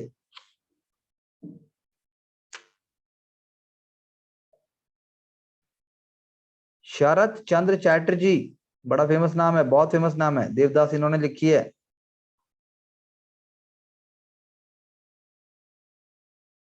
ने लिखा पाथार देवी। हाँ देवदास सर को क्या कह रहा है? देवदास की कहानी।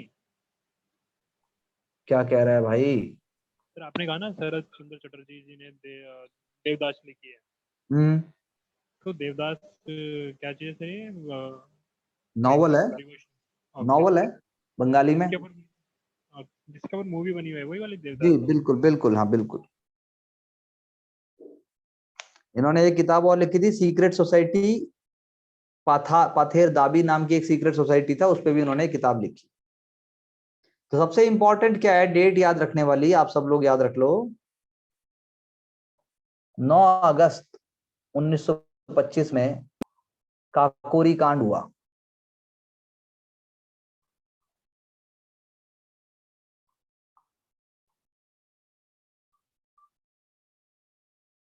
काकोरी रॉबरी। तो आचार्य ने डिसाइड किया हम डकैती करेंगे, गवर्नमेंट के ऊपर अटैक करेंगे फाइनेंस करने के लिए। उन्होंने सहारनपुर से लखनऊ जा रही थी एक ट्रेन, उन्होंने काकोरी में उसको रोका और उसको लूट लिया। थोड़े टाइम बाद सारे के सारे पकड़े गए, बहुत सारे, उन्हें बहुत टॉर्चर दिया गया, बहुतों को हंगर स्ट्राइक बहुतों ने की, बहुतों ने फिर जो है सजाए काला पानी मिली, और कुछ को फांसी की सजा भी दी गई, और कुछ को पकड़ भी नहीं पाए।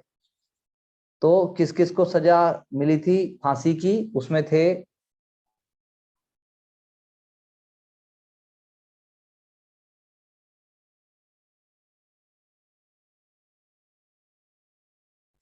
अशफाकुल्ला खान, राम प्रसाद बिस्मिल, रोशन सिंह लाहिरी, सॉरी रोशन सिंह, ठाकुर रोशन सिंह, और राजेंद्र लाहिरी।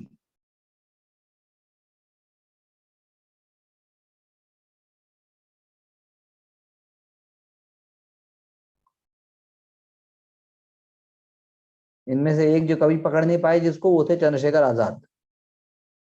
अब जब ये HRA वाला कांड हो गया तो इसके बाद एक नई बॉडी बनी HSRA। Yes sir. एक्स्ट्रा क्या आ गया इसमें, S आ गया। सोशलिस्ट सर, हिंदुस्तान सोशलिस्ट हाँ रिपब्लिक बिल्कुल सोशलिस्ट। बिल्कुल। और आर्मी, अब इसके कौन है, भगत सिंह, सुखदेव, भगवती चरण वोरा, विजय कुमार सिन्हा, शिव वर्मा,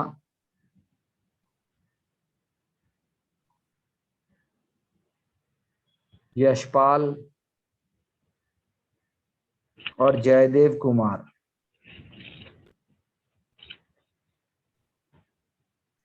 यूपी में, जयदेव कुमार यूपी में, और भगत सिंह, सुखदेव, राजगुरु पंजाब में, विजय कुमार सिन्हा, शिव वर्मा, यशपाल, ये सब कहाँ थे, यूपी में। चंद्रशेखर आजाद का पूरा नाम था चंद्रशेखर तिवारी, और उन्होंने अपना एक नकली नाम भी रखा हुआ था, पंडित हरिशंकर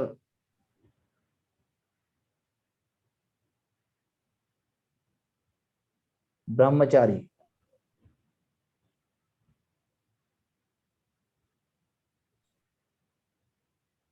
एक किताब लिखी थी वोरा ने, भगत चरण वोरा ने एक किताब लिखी थी, फिलॉसफी ऑफ बॉम्ब।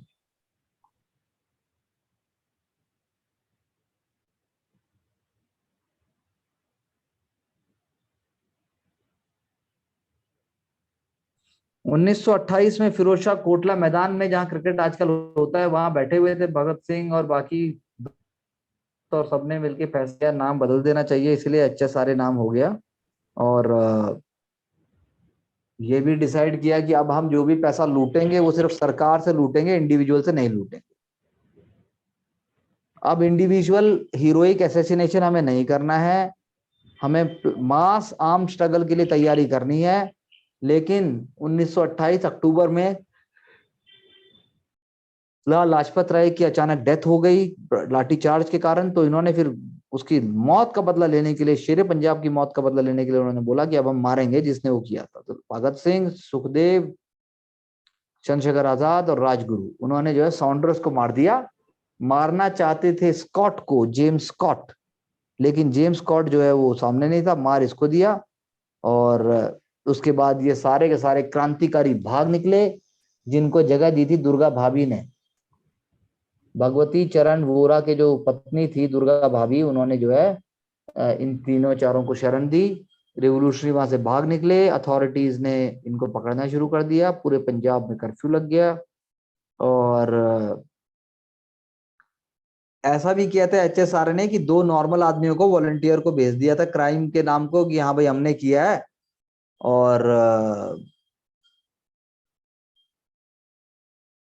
इसमें किसी का रोल नहीं है, इसमें हम ही ने किया है। जब ऐसा भगत सिंह, सुखदेव, राजगुरु ने देखा तो उन्होंने बोला नहीं, ये नहीं होने देंगे।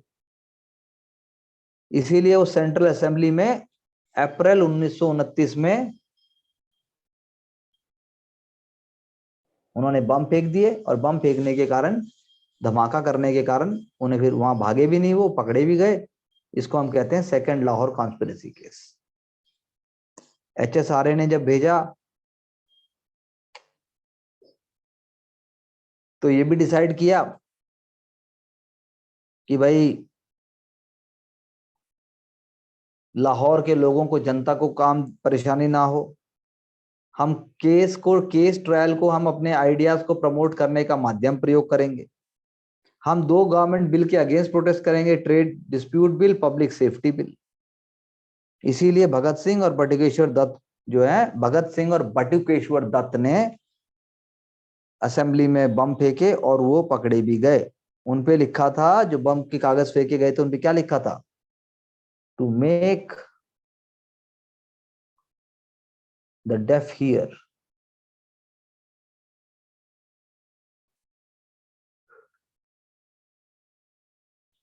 भगत सिंह, सुखदेव, राजगुरु पकड़े गए। ओके, पहला लाहौर कॉन्स्पिरेसी केस पे कौन पकड़ा गया था, रोहित? Rohit, yes sir. पहले लाहौर कॉन्स्पिरेसी केस में कौन पकड़ा गया था?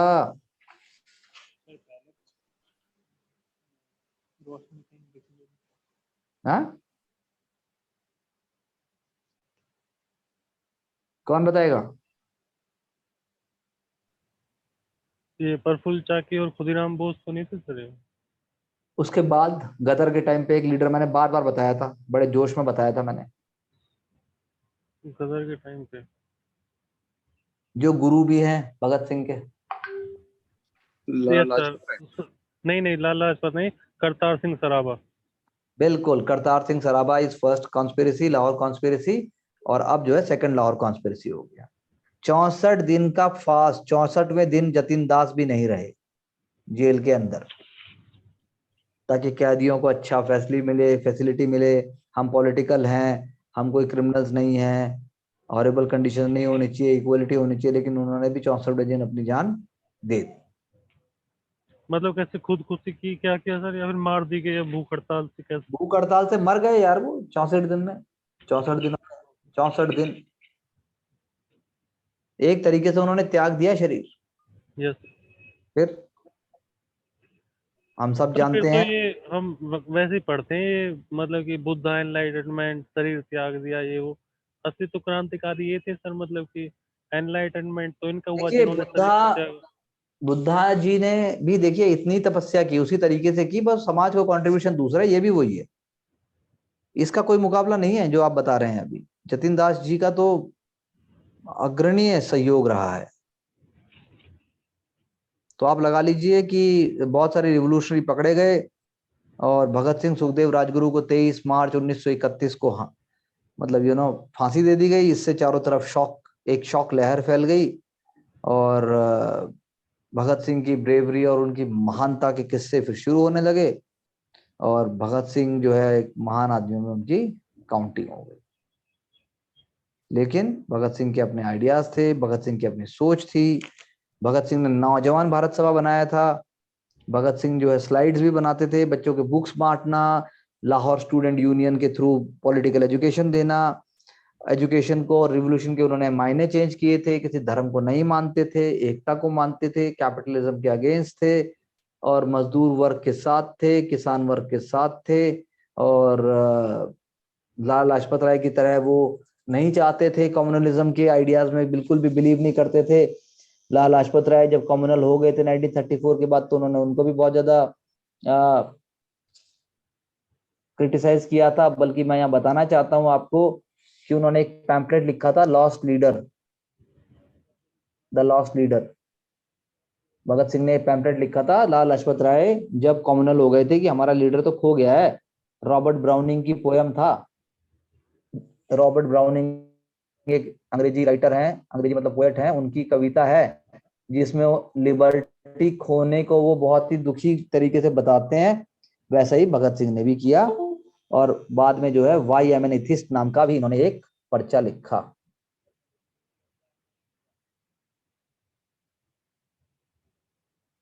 ठीक है जी। Yes sir.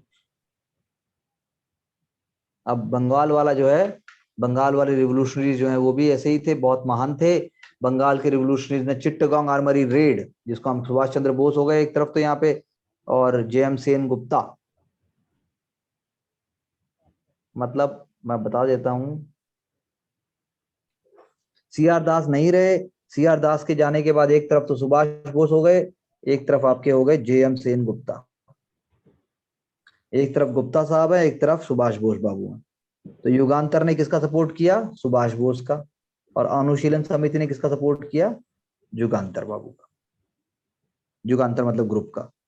अब बंगाल में रिवोल्यूशनरी बहुत थक गए थे, वो बिल्कुल नहीं चाहते थे कि अब गांधी जी के आइडियाज को फॉलो करें, इसीलिए इंडिविजुअल हीरोइक वो करने लगे। इसीलिए सबसे पहले 1924 में गोपीनाथ शाह ने गोली मारी। किसको गोली मारी? चार्ल्स टिगार्ट को। चार्ल्स टिगार्ट को गोली मारी उन्होंने, और गोली मारने के बाद वो है जो गवर्नमेंट ने उनको पकड़ा और उनको हैंग कर दिया गया, और बहुत सारे लोगों पे शक होने लगा। सारे रिवोल्यूशनरीज जेल में डाल दिए गए। इसीलिए धीरे धीरे बहुत सारे ग्रुप बन गए, और मास्टर दा यानी सूर्य सेन, अब उनकी अगुवाई में नए नए कार्य होने लगे। सूर्य सेन ने भी एनसीए में पार्टिसिपेट किया था, वो टीचर थे इसलिए उनको मास्टरदा कहते थे। 1926 में उनको पकड़ा गया था, लेकिन 28 में उनको फिर छोड़ दिया गया था रिवोल्यूशनरी एक्टिविटीज में पार्टिसिपेट करने के कारण, लेकिन वो लगे रहे। उनके साथी कौन कौन थे? गणेश घोष, अंबिका चक्रवर्ती,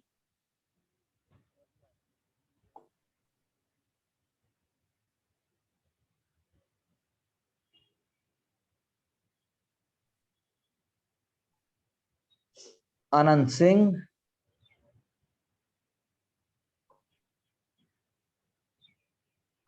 लोकनाथ पॉल,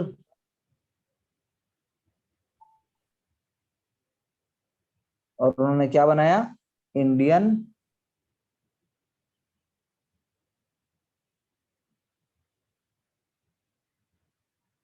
रिपब्लिकन आर्मी बना दी उन्होंने। एक नेशनल फ्लैग, और उन्होंने एक प्रोविजनल गवर्नमेंट भी बनाई जिसका नाम उन्होंने लिखा प्रोविजनल रिवोल्यूशनरी गवर्नमेंट। ठीक है रोहित? तो पैरेलल गवर्नमेंट एस्टेब्लिश कर दी सर इन्होंने। बिल्कुल कर दी जी, बिल्कुल कर दी, क्योंकि उन्होंने जो है 1930 में 1930 हाँ 1930 में उन्होंने चिट्टागोंग पे रेड की थी, और गणेश घोष की अगुवाई में, और गणेश घोष की अगुवाई में उन्होंने रेड करके पकड़ लिया, वहां झंडा गाड़ दिया, प्रेसिडेंट बन गए। रिवोल्यूशनरी ने थोड़ी देर बाद चिट्टागोंग छोड़ दिया, और वो कहाँ पहुंच गए? जलालाबाद हिल पहुंच गए। यही तो हमारे हीरो हैं भाई। अब बताओ, इंडिया बांग्लादेश रिलेशन में अगर मास्टरदा का नाम नहीं देखो तो अब किसका लोगे? सूर्य सेन जो है वहां से भी बच के निकले, बाद में मुसलमानों ने भी उनको बहुत सहयोग दिया, और फाइनली हुआ 1934 में पकड़े गए, उनको ट्रायल पे पड़ा गया और उनको हैंग कर दिया गया। बड़ा इम्पैक्ट पड़ा मासिस के माइंड के ऊपर इसके कारण। बहुत सारे ऑफिशियल्स मारे गए 1930 और उसके बीच में। ठीक है जी, जैसे जैसे मैं आपको नाम बता देता हूं अभी, जैसे प्रीतिलता वाडेदार, डायरेक्ट एग्जाम में नाम आते हैं आजकल ये सब। प्रीतिलता वाडेदार, उन्होंने कहा अटैक किया था? उन्होंने किया था रेलवे इंस्टीट्यूट पहाड़ताली। पहाड़ की स्पेलिंग होगी, उन्होंने यहाँ पे अटैक किया था रेलवे इंस्टीट्यूट पहाड़ताली चिट्टागोंग। कल्पना दत्त, या कल्पना दत्ता भी कहते हैं इनको, इन्होंने क्या किया? ये सूर्य सेन के साथ ही जो है इनको पकड़ा गया था, इनको लाइफ सेंटेंस दिया गया था। ऐसे ही दो स्कूल की लड़कियां थी, शांति घोष और सुनीति चौधरी। खुशबू चलेगी कि है? कुलदीप जी समझ आ रहा है? Yes sir. कौमिला में थी ये, कौमिला, उन्होंने एक डीएम पे गोली चला दी थी।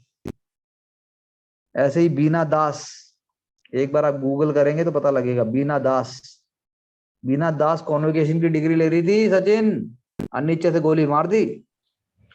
अच्छा सर। ये चारों के नाम बड़े इंपॉर्टेंट है। बीना दास, कल्पना दत्ता, प्रीतिलता वाडेदार, सुनीति घोष, शांति घोष और सुनीति चौधरी। एक हिंदी मूवी थी उसकी, आओ मिलके खेलें खेल, वो चिट्टागोंग आर्मरी रेड पे ही है वो। अभिषेक, क्या नाम है उसका कार्टून का? अभिषेक बच्चन। ऐसे ही कुछ और भी लीडर थे, जैसे चिट्टागोंग आर्मरी रेड में बहुत सारे मुस्लिम लीडर्स भी थे। दो तीन नाम हम सुन सकते हैं, जैसे मीर अहमद सत्तार एक नाम था। अब बात ही हो रही है तो सबके नाम बताने में क्या बुराई है।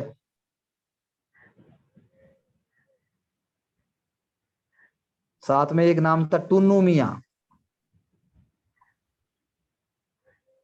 टुन्नू मियां।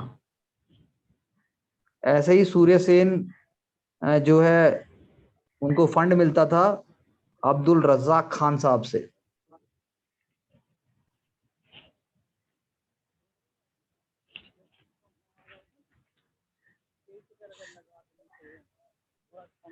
एक फीमेल रिवोल्यूशनरी भी थी, रजिया खातून।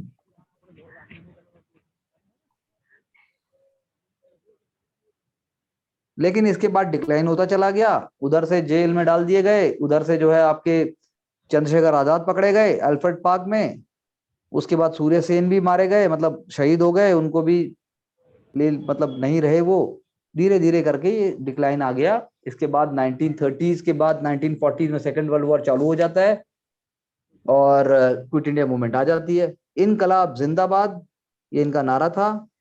और भगत सिंह की ब्रेवरी को गांधी जी ने भी स्वीकार किया और बोला वो महान है, महान थे, और पेट्रियटिज्म में उनका कोई सानी नहीं है। ठीक है, तो ये सारी चीजें हुई। और इवन कांग्रेस ने एक डे भी बना दिया पॉलिटिकल सफरर्स डे करके। कुल मिला के यूथ को इंस्पायर किया है, नेशनलिस्टिक हैं और पॉजिटिव एटीट्यूड से सारा काम हुआ, ये बातें हम कह सकते हैं।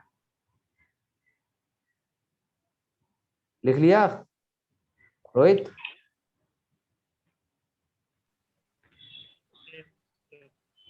सारा लिख लिया? सर 7.5 पेज भर गए। क्या कह रहे हो? सर 7 पेज के आसपास लिख लिया सर, मतलब समझ आया ना? Yes sir. कुलदीप जी कोई क्वेश्चन? सचिन जी कोई क्वेश्चन? Yes sir. बोलो क्वेश्चन, 2 क्वेश्चन है सर। बोलो। आज आप सर, बैठे कहाँ हुए हैं ये? सर पार्क में बैठ गया, कुछ काम तो था नहीं यहाँ पे। मच्छर मच्छर नहीं काट रहे? यहाँ कहाँ मच्छर लगेंगे, सेक्टर में साफ सफाई रखते हैं लोग यहाँ पे अच्छे से। अच्छा जी, बहुत बढ़िया यार। चलो, बंदर खेल रहे हैं, इन्होंने घेर रखा है मंकीज ने इतने सारे। वाह। प्रश्न बोलिए। छोटे छोटे बंदर के बच्चे देखो। अरे आप तो पूरा चटाई वटाई बिछा के प्रॉपर बैठ के काम करते हो यार, सही बंदा है तू तो यार। लिखता नहीं हूँ बस मैं, बाकी वैसे माइंड कोई में बात करता नहीं, नोट्स तो मतलब बन जाएंगे, समझना पहले जरूरी है। वीडियो आपके पास है ही। बताइए, क्वेश्चन बोलिए। कुलदीप जी क्वेश्चन है तो कोई पूछिए प्लीज। सर एक बात बताइए, जो भगत सिंह जी थे वो सेकुलर थे एक तरह से, गांधी जी सपोर्ट क्यों नहीं करते थे इनको? और किनको करते थे यार भगत सिंह को सपोर्ट? गांधी जी सपोर्ट का मतलब क्या है? फिर सर इन्होंने क्या बोलते हैं लास्ट में सेव क्यों नहीं किया? क्योंकि अरे उनके हाथ में भी तो होना चाहिए सेव करने के लिए। वो क्या बोलेंगे कि भाई, उन्होंने बोला था ब्रिटिश को कि आप इनको छोड़ दो या आप इनको सजा कम कर दो, फांसी देनी जरूरी है क्या? भारत के लिए बहुत गलत है। और चाहे उन्होंने गलती भी की है, मान लो उन्होंने उनको गोली मार भी दी, आप अपना कानून चलाओ, लेकिन फांसी देने की क्या जरूरत है? इससे ज्यादा गांधी जी क्या बोले? अब आमरण अनशन पे चले जाएं इस बात पे कि भाई। तो इनके पैरेलली एक वो थे शायद, इसमें क्या बोलते हैं, जो घर वापसी का जो वो किस्सा था, तो एक अपने शायद हरियाणा में कोई सेंट थे, हाँ, उनको किसी उसने मुस्लिम ने गोली मार दी थी, तो उनको गांधी जी ने सेव किया था। अच्छा। तो देखो, रिलीजियस अगर कोई एंगल था या कोई और बात है तो बात दूसरी है।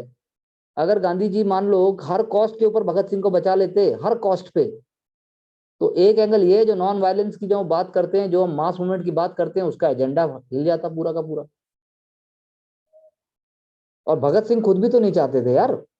भगत सिंह खुद बच सकते थे, उनके पास मौका था, उनके पास सब कुछ था, उन्होंने बोला ऐसे नहीं बचूंगा मैं, मेरी एक जान जाएगी क्या हुआ, लेकिन मैं पूरे भारत के लिए कुछ सपना तो देके जाऊंगा, कुछ रास्ता तो बना के जाऊंगा, मुझे नहीं बचना ऐसे। आप पढ़ के देख लो उनके लेटर्स। ये थोड़ी ना वो रो रहे थे जेल में बैठ के, गांधी गांधी मुझे बचा ले गांधी, अरे गांधी मुझे बचा क्यों नहीं रहा गांधी, गांधी, ऐसा कुछ नहीं हो रहा था। भगत सिंह हंस रहे थे, मजे में थे, उनको पता था यार जो हो रहा है ठीक हो रहा है, मेरे को यही चाहिए। फिर आप गांधी को ब्लेम कैसे कर सकते हैं? ये तो लोगों का सेंटीमेंट था।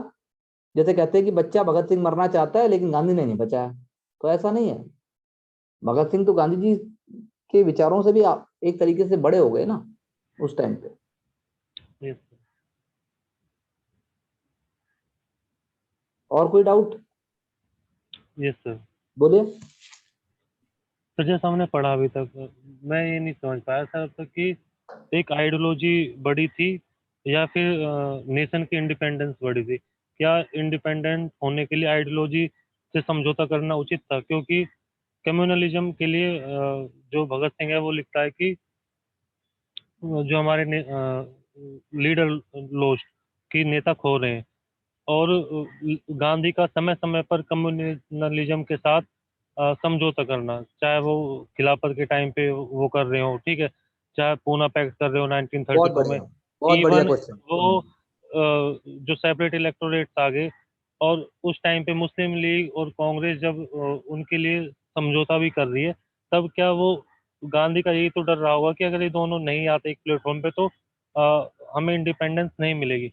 वो छोड़ देते इंडिपेंडेंस की, हम आइडियोलॉजी के साथ समझौता नहीं करते, चाहे आजादी कुछ दिनों बाद मिलती, लेकिन बात क्या सही है, भारत एक रह सकता? बिल्कुल रह सकता था। आपकी बात बिल्कुल सही है, ये एक ओपिनियन है जो बिल्कुल सही है। आप कह सकते हो कि आ, हमारे नेशनल मूवमेंट की वीकनेस थी ये, जो भी आपने बताई। वीकनेस नहीं सर, मैं पूछ रहा हूँ क्या जो गांधी ने आजादी के लिए अब कम्युनलिज्म के विचारधारा, अपनी विचारधारा के साथ समझौता किया, क्या ऐसा ठीक है? और गलत क्या है ऐसा ऐसा, करना ठीक था? मैं कह रहा हूं ऐसा गलत है।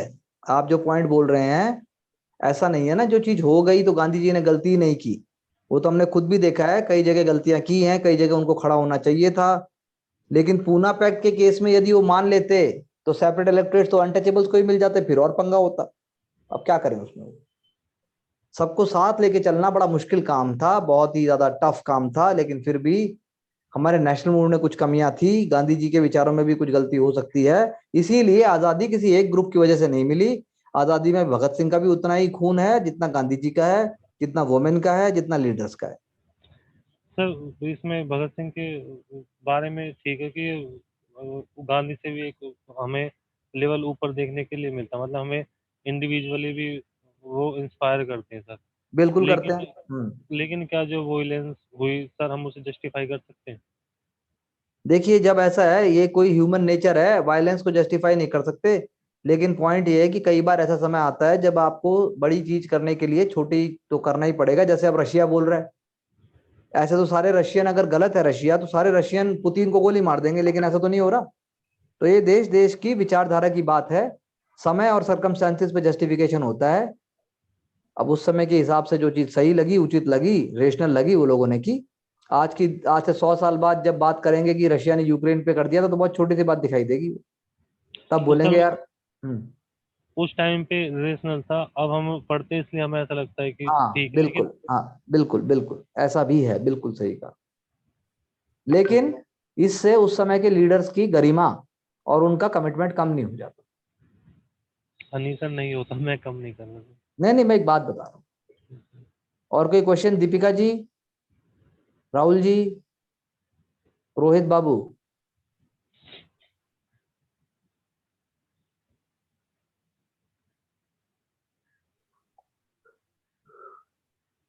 राहुल बोलो।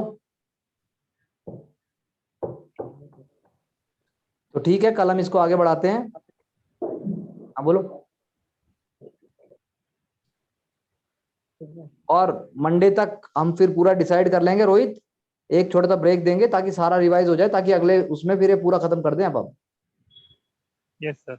है ना, रोज एक एक दो दो आंसर लिखो। चैप्टर जैसे सचिन ने बोला, एक में एक बार में 3-3 कर लेते हैं। 3-3, 2-2, 3-3 रोज के लगा के रखो। और मंडे को तो मैं क्लास लूंगा ही लूंगा अभी। उसके बाद ट्यूसडे से देख लो, ट्यूसडे से लेके अगले मंडे ट्यूसडे तक कर लेते हैं, क्यों? Okay sir. है ना, और मैं बाकी बात करता हूँ। Anything else for me? Thank you very much to all of you. Thank you Deepika ji, thank you Sachin ji, thank you Rahul ji, sir thank you. Questions फिर कौन से लिखने हैं इन पे, मतलब जो आपने क्वेश्चन, लिखवाए? एक क्वेश्चन मैं आपको बता रहा हूँ, बहुत बढ़िया बोला आपने बात। अभी मेरे सामने ही था, मैंने कॉपी में खुद ही लिखा था। वो कम्युनलिज्म के ऊपर ही है, हमने कम्युनलिज्म पे बात की थी, तो आप वो देख लीजिए। एक क्वेश्चन लिख लीजिए और एक रिवोल्यूशनरी एक्टिविटीज पे भी लिख लीजिए, उससे फायदा हो जाएगा। रिवोल्यूशनरी एक्टिविटीज पे आप लिखिए, evaluate the contribution of Bhagat Singh to the cause of Indian independence. Evaluate the contribution of Bhagat Singh to the cause of Indian independence.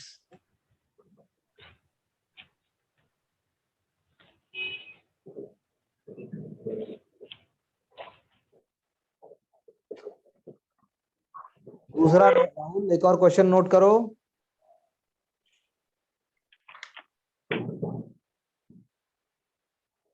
how did communalism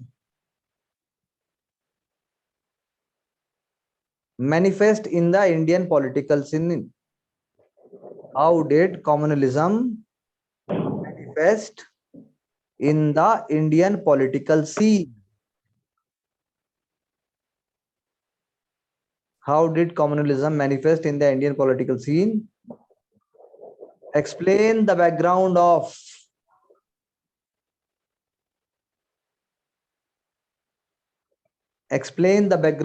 passing of Pakistan resolution.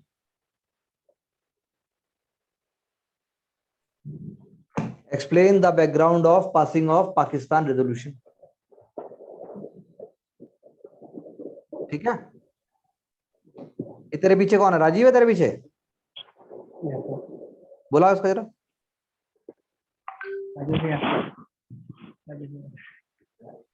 Sir बुला रहे हैं अभी। हाँ जी sir. हाँ बादशाह, क्या हाल है? कहाँ है?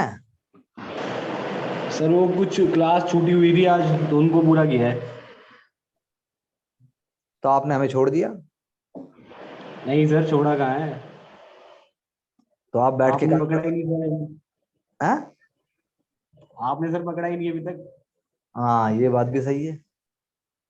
ठीक है, आज वाला देखो, आज का इंपॉर्टेंट था, आप सुन लीजिएगा, कर लीजिएगा, बना लीजिएगा।